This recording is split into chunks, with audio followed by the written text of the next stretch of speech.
Cameron Leckie, a retired Australian Army officer and member of Independent and Peaceful Australia Network. Cameron served for more than 2 decades in the Australian Army, but he became increasingly more concerned about Australia's war efforts, the rationales and the consequences.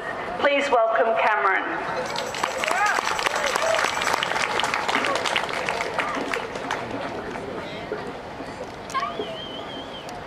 I begin today by acknowledging the traditional custodians of the land upon which we stand, that of the Turrbal and the Yugara people. And I pay my respects to their elders past, present and future, and my respects to any Aboriginal and Torres Strait Islander people here today. We are on a path to war, an entirely unnecessary war, an entirely preventable war. A war which will have devastating impacts upon this country for generations to come. A war for which we are totally unprepared. A war in which we win, we still lose. A war which would create millions more refugees. I'm talking about the prospect of war with China. If we are to prevent this war, we need to be brutally honest about how we got here. For it's not about narc-autocracies, hating democracies, the crude, simplistic and childlike description used by our Prime Minister, but is directly related to the decline of the power of the United States in both absolute and relative terms compared to its chief rivals, China and Russia. In 1960, the United States had 40% of the world's GDP. Now it's less than a quarter. Meanwhile, the Chinese economy, by some measures, is the largest in the world and will continue to grow by most expectations. This situation is intolerable for the political class in the United States and their acolytes here in Australia, imbued with a sense of their own exceptionalism.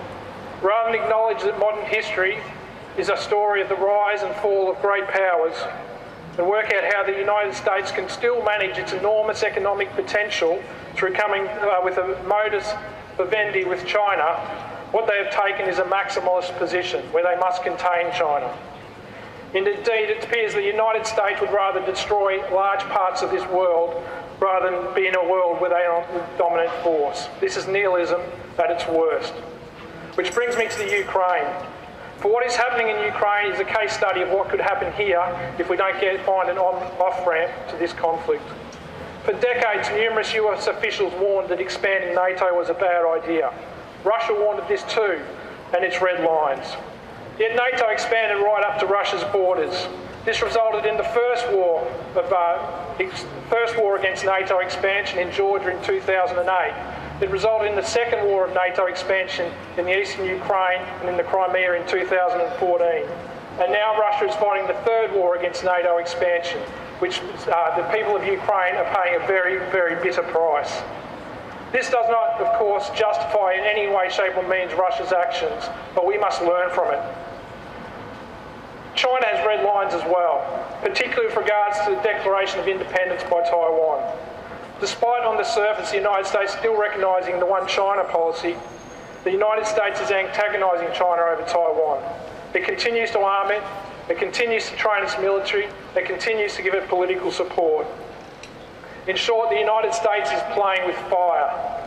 In Ukraine, the United States has proven that it will fight Russia with Ukrainian lives.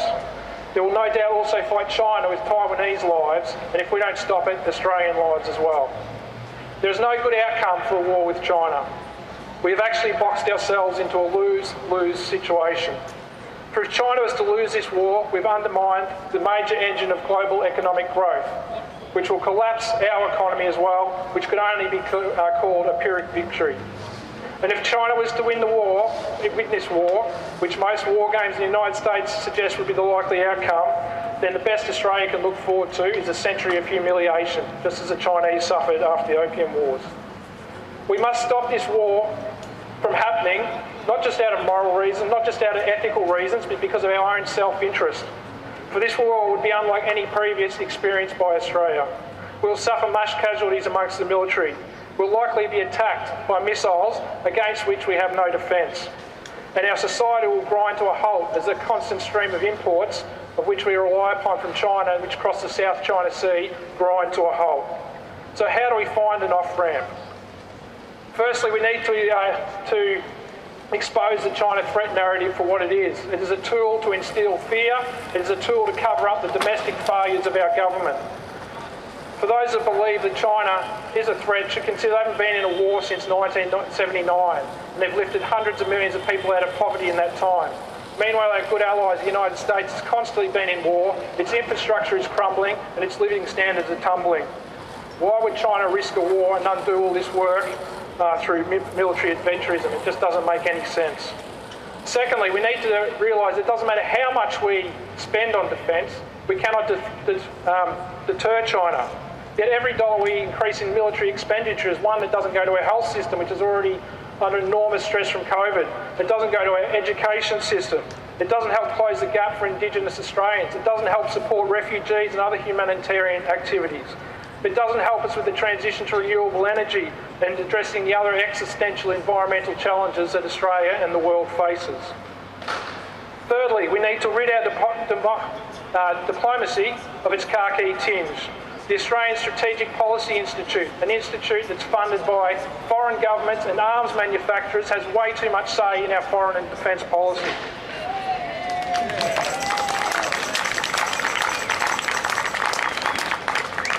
Where every strategic problem can apparently only be solved by spending more money on defence. What we need to do is restore DFAT and diplomacy to the fore in Australia's politics.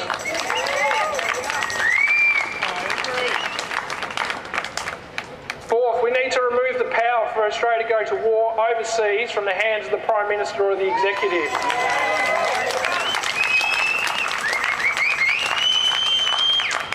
This decision must be made by the Parliament on behalf of all Australians, not just the narrow interests of a few. Finally, we need to heed Malcolm Fraser's words when he said that Australia needs the United States for defence, but Australia only needs defence because of the United States. AUKUS and the basing of US troops in Australia is not in our interests. It is not for our benefit, it is for the benefit of the United States. We are being used. It is time that we realise this and asked Uncle Sam to leave.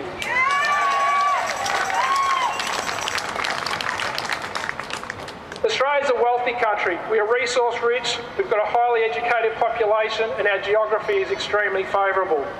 If we stood on our own 2 feet and made our own way in this world as a sovereign, independent country that strives for good relations with all countries. This is something that we could do, this is something that we should be doing.